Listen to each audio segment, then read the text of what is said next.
Halo adik-adik, selamat hari Minggu. Apa kabar adik-adik? Semoga adik-adik tetap di dalam kesehatan dan tetap Tuhan Yesus menjaga kita. Adik-adik, kita akan memulai ibadah pada minggu hari ini. Kita mau menyanyikan sebuah pujian, Yesus Engkau sungguh baik. Mari kita sama-sama naikkan pujian ini.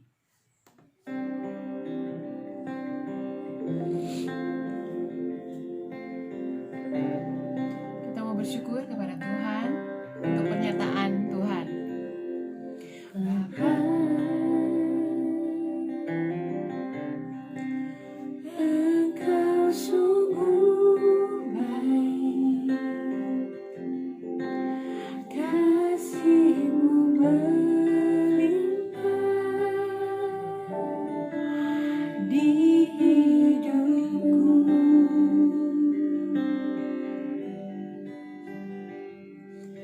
Bapa,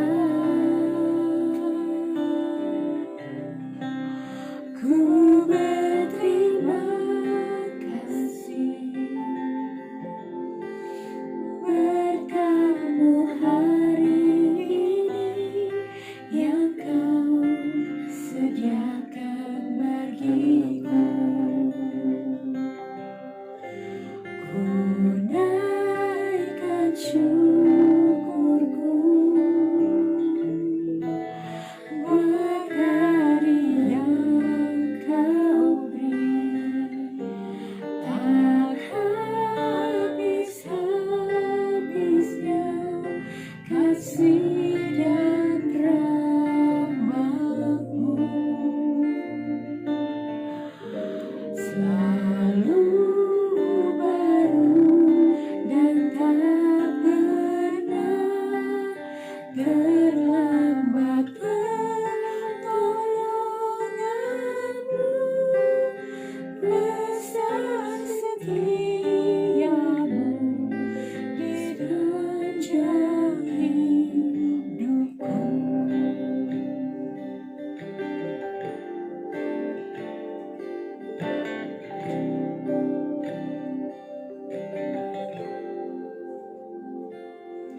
Bapa,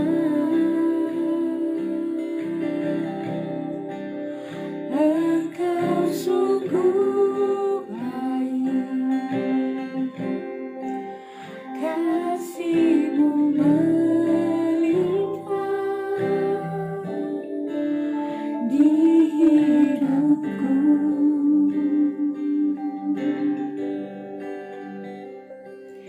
Bapa,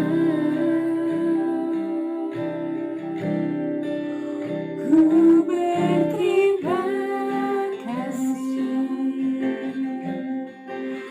berkat-Mu hari ini yang Kau sediakan bagiku. Ku naikkan syukurku buat hari yang Kau beri, tak habis-habisnya kasih dan rahmat-Mu, selalu baru dan tak pernah terlambat pertolongan-Mu, besar setia-Mu di sepanjang hidupku. Naikkan syukur, naikkan syukurku buat hari yang Kau beri, tak habis-habisnya kasih dan rahmat-Mu,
Kita mau masuk di dalam doa, kita mau bersyukur kepada Tuhan. Bapa di surga, kami berdoa, kami mau bersyukur Tuhan untuk segala kebaikan Tuhan dan untuk hari yang sudah Tuhan beri hari ini, hari Minggu di mana kita boleh beribadah, kebaktian, remaja ini kembali. Bapak, kami bersyukur untuk pimpinan Tuhan di setiap hari, semasa perjalanan kami, di dalam sekolah kami, di dalam hari-hari kami percaya di dalam setiap keadaan Tuhan menjaga dan melindungi kami. Tuhan, kami mau mendengarkan firman Tuhan saat ini. Biarlah Tuhan firman-Mu yang dijelaskan nanti oleh Lause boleh kami mengerti dan kami mengingatnya terus, memegangnya terus sampai kami nanti besar. Dan kami mau belajar untuk terus setia dan kami mau belajar untuk terus rindu akan kebenaran firman Tuhan. Terima kasih Tuhan, terangi hati pikiran kami. Di dalam nama Tuhan Yesus Kristus kami berdoa. Amin. Adik-adik, minggu-minggu lalu kita sudah belajar beberapa hal untuk perjanjian baru. Nah, minggu ini Lause akan ajak kalian untuk belajar akan bagaimana Tuhan Yesus memilih murid-muridnya. Adik-adik, nah kalau di kehidupan kita sehari-hari sih ya, bagaimana kita membentuk tim kerja. Kalau adik-adik di sekolah suka bikin grup kan, grup belajar, grup bikin tugas. Nah, ini juga sama. Tuhan Yesus mencari tim, mencari orang-orang untuk masuk membantu di dalam pelayanan Tuhan Yesus di dunia ini. Nah, nanti kita belajar ada 12 murid yang tentu adik-adik udah pernah dengar waktu SD lalu. Ada 12 murid Yesus yang Tuhan panggil menjadi rasul. Kita akan sama-sama buka satu bagian Alkitab ya. Kita buka dari Matius. Adik buka Alkitabnya. Kita buka di Matius 4 ayat 18 sampai 22. Lalu saya akan bacakan, adik-adik menyimak. Buka di Alkitab kalian di Matius 14 ayat 18 sampai 22. Sudah ditemukan? Dan ketika Yesus berjalan menyusur danau Galilea, ia melihat dua orang bersaudara, yaitu Simon yang disebut Petrus dan Andreas, saudaranya. Mereka sedang menebarkan jala di danau, sebab mereka penjala ikan. Yesus berkata kepada mereka, "Mari, ikutlah aku, dan kamu akan kujadikan penjala manusia." Lalu mereka pun segera meninggalkan jalannya dan mengikuti dia.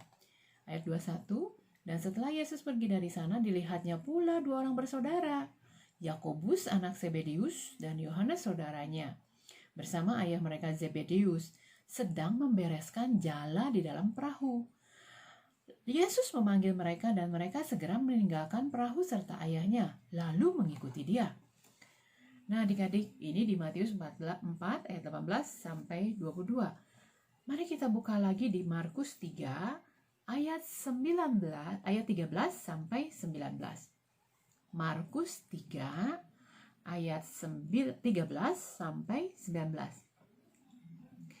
Sudah ditemukan? Kemudian naiklah Yesus ke atas bukit. Ia memanggil orang-orang yang dikehendakinya dan mereka pun datang kepadanya.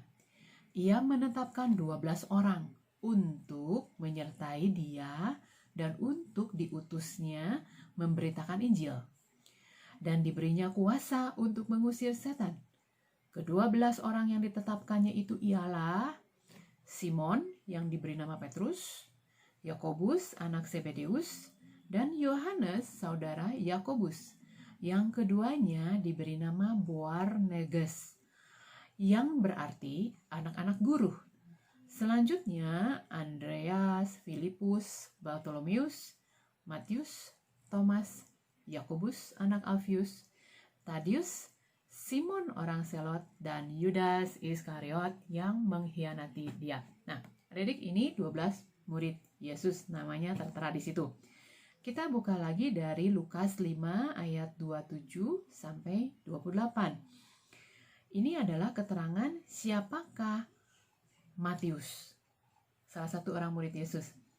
Lukas 5 ayat 27 sampai 28. Kemudian ketika Yesus pergi keluar, ia melihat seorang pemungut cukai yang bernama Lewi sedang duduk di rumah cukai. Yesus berkata kepadanya, "Ikutlah aku." Maka berdirilah Lewi dan meninggalkan segala sesuatu, lalu mengikut dia. Adik-adik, kita buka lagi di Yohanes 1 ayat 43 sampai 49. Yohanes 1 ayat 43 sampai 49. Yuk adik-adik buka Alkitabnya. Pada keesokan harinya, Yesus memutuskan untuk berangkat ke Galilea. Ia bertemu dengan Filipus dan berkata kepadanya, "Ikutlah aku." Filipus itu berasal dari Betsaida, kota Andreas dan Petrus. Filipus bertemu dengan Natanael dan berkata kepadanya, "Kami telah menemukan Dia yang disebut oleh Musa dari dalam kitab Taurat dan oleh para nabi, yaitu Yesus, anak Yusuf dari Nazaret." Kata Natanael kepadanya, "Mungkinkah sesuatu yang baik datang dari Nazaret?" Kata Filipus kepadanya, "Mari dan lihatlah." Yesus melihat Natanael datang kepadanya, lalu berkata tentang dia, "Lihat, inilah seorang Israel sejati. Tidak ada kepalsuan di dalamnya." Kata Natanael kepadanya, "Bagaimana engkau mengenal aku?" Jawab Yesus kepadanya, "Sebelum Filipus memanggil engkau, aku telah melihat engkau di bawah pohon ara." Kata Natanael kepadanya, "Rabi, engkau adalah anak Allah. Engkau Raja orang Israel." Adik-adik, ini adalah ayat-ayat Alkitab di mana Yesus memanggil 12 muridnya. Adik-adik, tadi kita tahu murid yang pertama adalah siapa? Simon, Petrus, saudara Andreas. Mereka sedang menebarkan jala di Danau Galilea. Nah, ketika Yesus lewat, maka Yesus memanggil mereka. Dan segera Simon Petrus dan Andreas, saudaranya, meninggalkan pekerjaannya dan mengikut Yesus. Murid yang ketiga dan keempat, Yesus bertemu dengan Yakobus dan Yohanes, adik kakak juga. Mereka adalah anak dari Pak Zebedeus dan Ibu Salome. Nah, adik-adik, mereka ini Pak Zebedeus dan Salome adalah saudara dari Ibu Maria, ibunya Yesus. Nah, maka Yakobus dan Yohanes adalah sepupunya Tuhan Yesus. Mereka sedang apa? Mereka pekerjaannya juga nelayan. Mereka membantu papanya, Bapak Zebedeus, untuk menjala ikan. Nah, tetapi ketika mereka juga bertemu Tuhan Yesus berkata, "Mari ikutlah aku." Yakobus dan Yohanes segera meninggalkan papanya dan pekerjaannya lalu mengikut Tuhan Yesus. Nah, bagaimana dengan murid yang selanjutnya? Filipus. Filipus berasal dari daerah yang sama dengan Simon Petrus dan Andreas, yaitu dari Betsaida. Adik-adik bisa lihat di peta, dekat Danau Galilea. Nah, Filipus lalu dia datang ke satu orang temannya yang bernama Natanael. Pada awalnya, Natanael tidak percaya kepada Yesus. Natanael bertanya, apakah ada yang baik dari Nazaret? Ketika Filipus mengatakan bahwa aku sudah bertemu dengan dia. Ya, aku sudah bertemu dengan dia, dikatakan tadi di Yohanes 1 itu ya, yang disebut oleh Musa dalam kitab Taurat dan oleh para nabi, yaitu Yesus, anak Yusuf dari Nazaret. Lalu Natanael awalnya nggak percaya, adik-adik. Natanael bilang, mungkin sesuatu yang baik datang dari Nazaret. Nazaret itu kota kecil, adik-adik. Tapi Filipus mengajak Natanael, "Ayo kita buktikan, ayo ikut aku."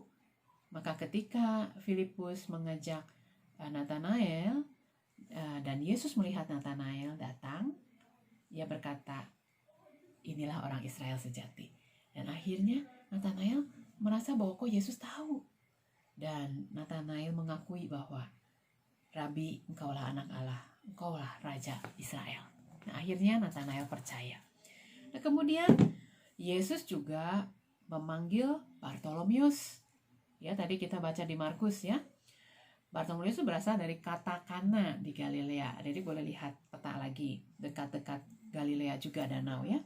Kemudian Tuhan Yesus panggil siapa tadi? Di Lukas 5 kita sudah baca, Matius. Pekerjaan Matius apa adik-adik? Disebutkan, ditulis di dalam Lukas, pekerjaan Matius adalah pemungut cukai. Adik-adik, pemungut cukai pada saat itu sangat dianggap orang berdosa adik-adik sama penduduk di sekota ya. Kenapa?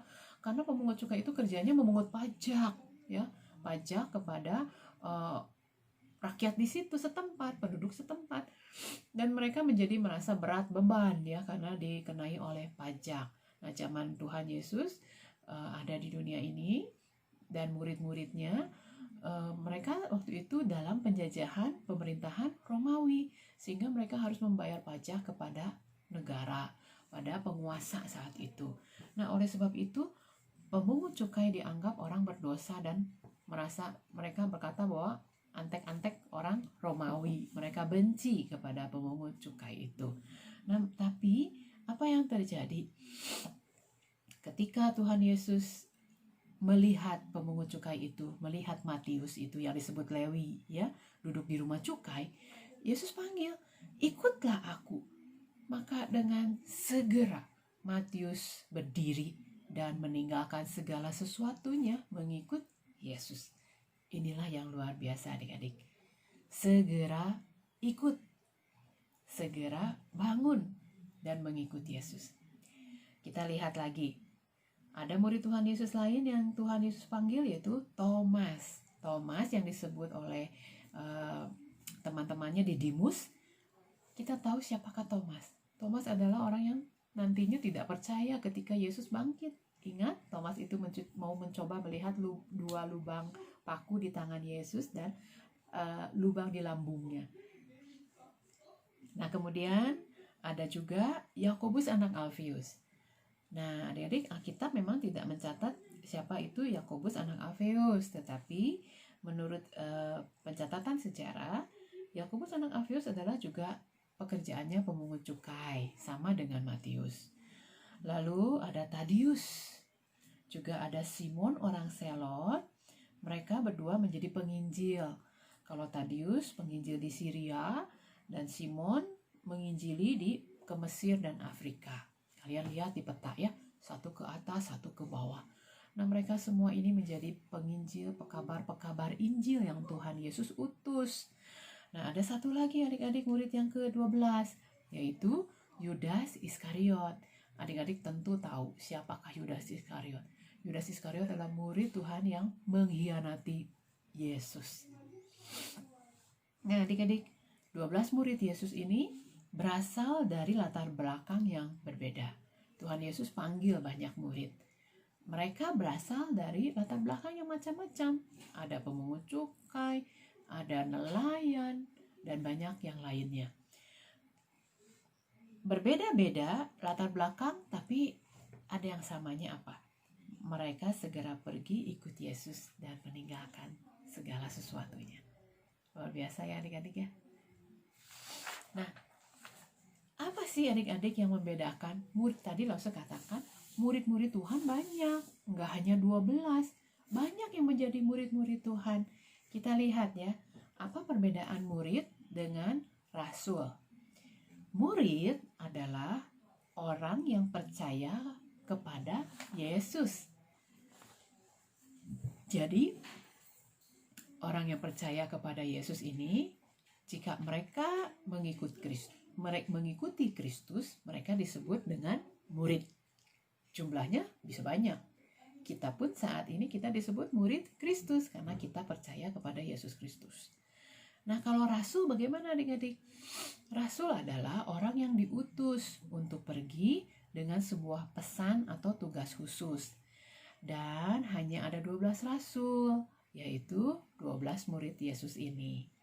Siapa aja adik-adik? Kita ulang.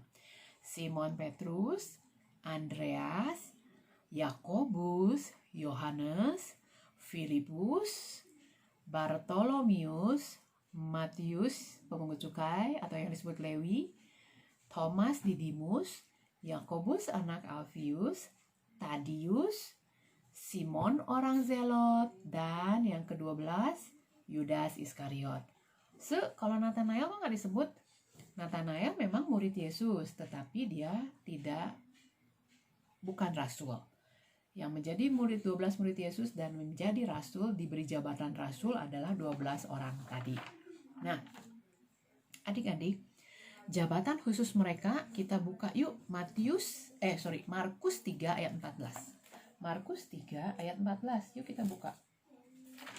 Tuhan Yesus memberikan jabatan khusus kepada 12 murid yang sudah dipanggilnya. Markus 3 ayat 14.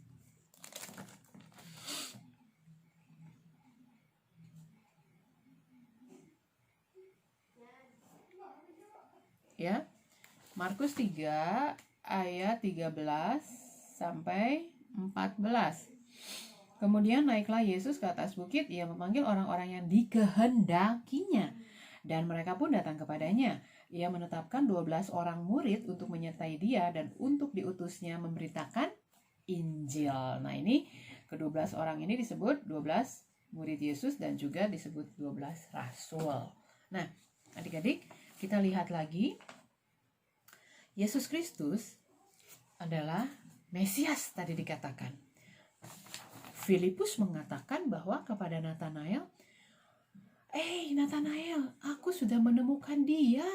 Siapa? Nathanael mungkin bertanya demikian. Dia yang dikatakan oleh Musa di dalam kitab Taurat dan para nabi, yaitu Yesus anak Yusuf dari Nazaret. Nah, dia adalah juru selamat yang dijanjikan itu. Nah, adik-adik, Yesus melakukan mujizat di dalam pelayanannya. Mengapa Yesus melakukan mujizat? Supaya apa? Untuk menunjukkan bahwa Yesus adalah Mesias yang dijanjikan. Dia adalah juru selamat itu. Ada 4 jenis mujizat yang Yesus lakukan.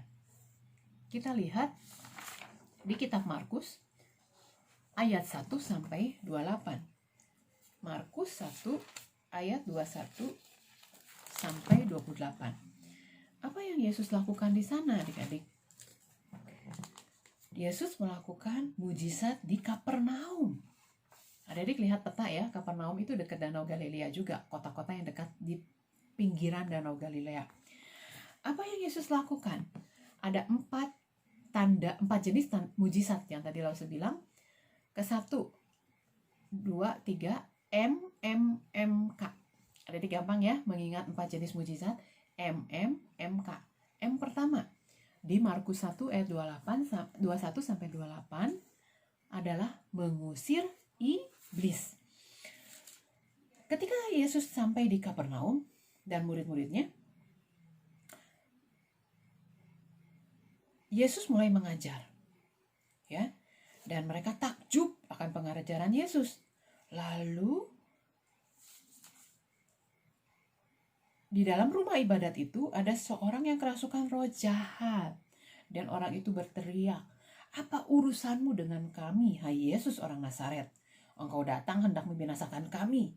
Aku tahu siapa engkau, yang kudus dari Allah." Roh jahat aja tahu Yesus itu yang kudus dari Allah. Tetapi Yesus mengusir roh jahat itu. Sehingga mujizat yang pertama adalah mengusir iblis di Kapernaum. M yang kedua, Yohanes 4 ayat 43 sampai 45. 43 sampai 54. Apa yang dikisahkan di sana? Kita lihat Yohanes 4 ayat 46 sampai 52. Di sana Yesus menyembuhkan anak pegawai istana. Di Kapernaum juga, adik-adik. Ada seorang pegawai istana, anaknya sedang sakit. Lalu ia mendengar Yesus datang dari Yudea ke Galilea. Pergilah ia kepadanya lalu meminta supaya ia datang dan menyembuhkan anaknya, sebab anaknya itu hampir mati. Maka Yesus berkata kepadanya, Jika kamu tidak melihat tanda dan mujizat, kamu tidak percaya." Pegawai istana itu berkata kepadanya, "Tuhan, datanglah sebelum anakku mati." Kata Yesus kepadanya, "Pergilah, anakmu hidup." Orang itu percaya akan perkataan yang dikatakan Yesus. Kemudian dia pergi. Ketika masih di tengah jalan, hamba-hambanya datang lalu membawa kabar bahwa anaknya hidup. Nah, adik-adik, M yang kedua adalah Yesus menyembuhkan orang sakit. M yang ketiga, Matius 9. Matius 9. Ayat 18 sampai 26. Matius 9 ayat 18 sampai 26.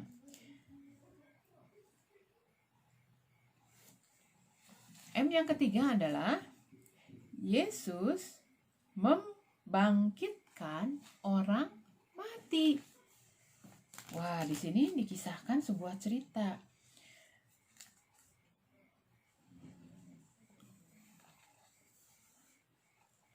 Ya, kita lihat. Sementara Yesus berbicara demikian kepada mereka, datanglah seorang kepala rumah ibadah, lalu menyembah dan berkata, "Anakku perempuan baru saja meninggal. Tetapi datanglah dan letakkan tanganmu atasnya, maka ia akan hidup." Di ayat 23, ketika Yesus tiba di rumah kepala rumah ibadat itu, ia melihat peniup-peniup seruling dan orang banyak ribut. Berkatalah, "Ia, pergilah, karena anak ini tidak mati, tetapi tidur." Tetapi mereka menertawakan dia. Setelah orang banyak itu diusir, Yesus masuk dan memegang anak itu, lalu bangkitlah anak itu. M yang ketiga, membangkitkan orang mati. K yang keempat adalah dari K. Lukas 8 ayat 22 sampai 25. Apa itu K? Lukas 8 ayat 22 sampai 25.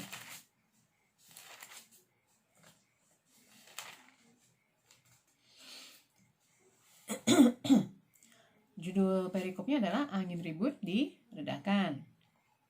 Suatu kali Yesus naik ke dalam perahu bersama murid-muridnya. "Mari kita bertolak ke seberang danau." Mereka bertolak ke seberang danau. Tiba-tiba ketika sedang berlayar, Yesus tidur. Sekonyong-konyong turunlah taufan ke danau, sehingga perahu itu kemasukan air dan mereka berada dalam bahaya. Lalu datanglah muridnya membangunkan Yesus, "Guru, guru, kita binasa." Yesus pun bangun lalu menghardik angin dan air yang mengamuk itu, dan angin air itu pun reda dan danau menjadi teduh. Maka mujizat Yesus yang keempat adalah kuasa atas alam. Adik-adik, 4 mujizat ini yang Yesus lakukan memberitahukan kepada kita bahwa Yesus adalah Allah. Yesus adalah juru selamat, Mesias yang diutus ke dalam dunia ini untuk menjadi juru selamat kita. Tadi kita ulang, M pertama mengusir iblis, M kedua menyembuhkan orang sakit, M ketiga membangkitkan orang mati, dan K kuasa atas alam. Nah, ini 4 mujizat yang Yesus tunjukkan bahwa dia adalah Mesias yang dijanjikan. Lalu apa adik-adik respon orang banyak ketika melihat mujizat yang Yesus lakukan? Di beberapa ayat yang tadi kita sudah baca, pertama adalah orang ada yang tidak percaya. Mereka mungkin, kok aku nggak percaya. Jenis orang kedua, mereka takjub. Wow, adik-adik ya, mungkin matanya seperti kita lihat sulap, adik-adik ya, orang-orang ada yang kalau nonton sulap kan, wow gitu, terpukau gitu ya, heran. Tapi cuman kagum doang adik-adik, udahnya ya sudah oke, seperti pertunjukan aja.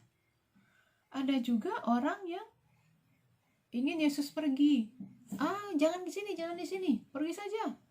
Ada yang mengusir, ada yang marah, macam-macam responnya adik-adik. Tapi respon yang terbaik adalah orang percaya bahwa Yesus memiliki kuasa Allah, otoritas Allah untuk menyembuhkan, mengusir setan, membangkitkan orang mati, dan memiliki kuasa atas alam. Nah, inilah respon yang benar. Adik-adik, hari ini kita belajar bagaimana Yesus memilih murid-murid dan rasulnya. Bagaimana dengan kita adik-adik? Percayakah kita kepada Yesus Kristus?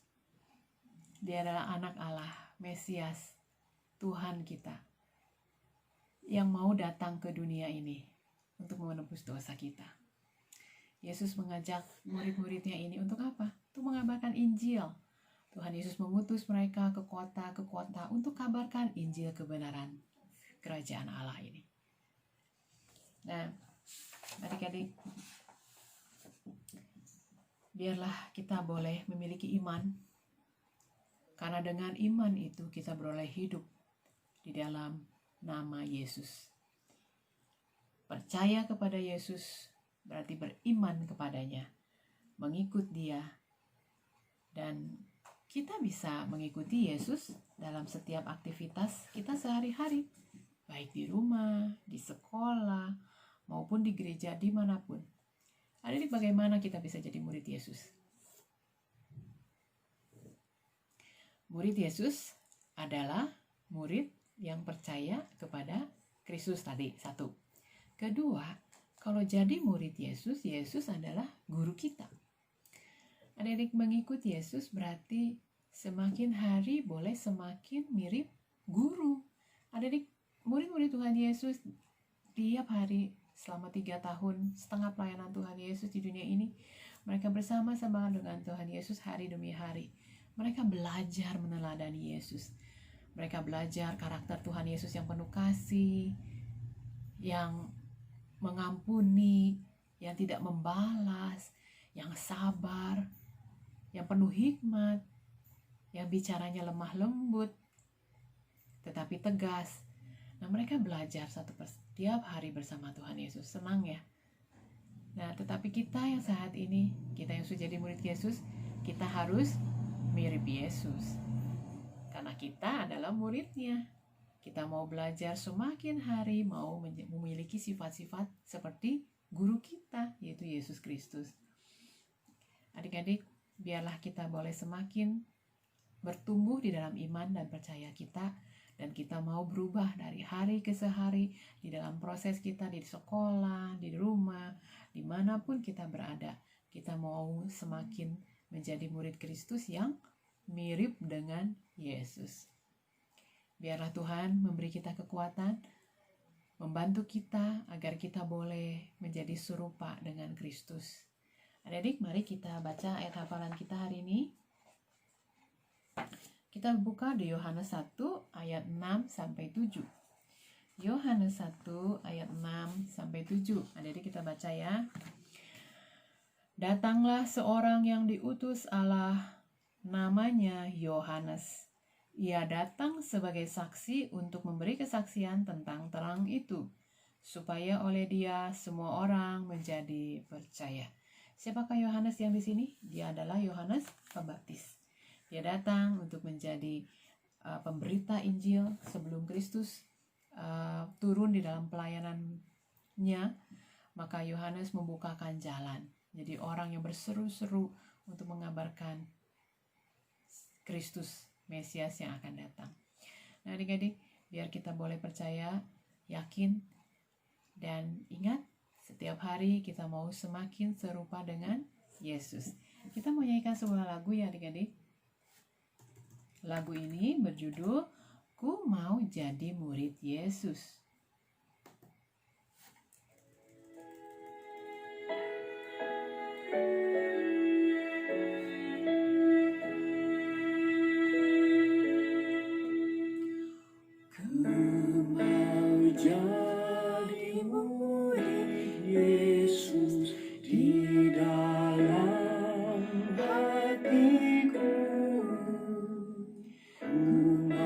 Jadi murid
kita bersyukur untuk segala kebaikan Tuhan. Tuhan sudah bersedia datang ke dunia ini. Tuhan mau mati di kayu salib bagi kita. Dan saat ini kita pun yang sudah percaya kepada Kristus disebut murid Kristus. Oleh sebab itu kita mau berdoa, minta Tuhan beri kita kekuatan boleh menjadi murid Kristus yang semakin serupa dengannya. Sama-sama berdoa adik-adik. Bapa di surga, kami terima kasih, bersyukur untuk firman hari ini, di mana Tuhan panggil murid Tuhan, khususnya 12 rasul, yang sesuai dengan pilihan Tuhan, di mana mereka dipanggil bukan dari kalangan orang-orang yang pandai ataupun orang-orang yang khusus, yang spesial, yang ganteng, yang cantik, yang kaya, yang wah segalanya. Tetapi ternyata Tuhan panggil mereka dari kalangan yang berbeda-beda. Siapapun bisa jadi murid Tuhan. Kami melihat Tuhan tidak menghina orang yang berdosa sebagai pungut cukai. Tuhan pun panggil jadi muridnya. Tuhan tidak menghina para nelayan yang mungkin bau amis. Tapi Tuhan panggil mereka menjadi murid Tuhan dengan tugas khususnya. Maka Tuhan, kami bersyukur kalau Tuhan bukan Allah yang pilih-pilih. Tuhan tidak pilih-pilih siapa yang jadi murid, tapi Tuhan melihat isi hati mereka. Tuhan melihat kesediaan mereka. Ketika mereka bersedia untuk langsung ikut Yesus dan pergi, Tuhan membawa mereka, menjadikan mereka murid-murid Tuhan yang setia. Terima kasih Tuhan, kami pun sekarang saat ini sudah menjadi murid Tuhan, karena kami sudah percaya kepada Tuhan Yesus sebagai Juru Selamat kami. Kami adalah pengikut Kristus. Namun Tuhan, di dalam kehidupan kami sehari-hari, kami pun banyak kesalahan. Kami masih ada berdosa yang mungkin kami lakukan. Oleh sebab itu Tuhan, tolong kami, beri kami kekuatan supaya kami boleh menjadi murid Tuhan yang setia, yang tidak mau lagi, yang benci dosa, yang tidak mau lagi jatuh ke dalam dosa yang sama. Tuhan tolong kami, kuatkan kami, agar kami boleh setia menjadi murid Tuhan, dan kami boleh semakin mirip Yesus. Terima kasih ya Bapa.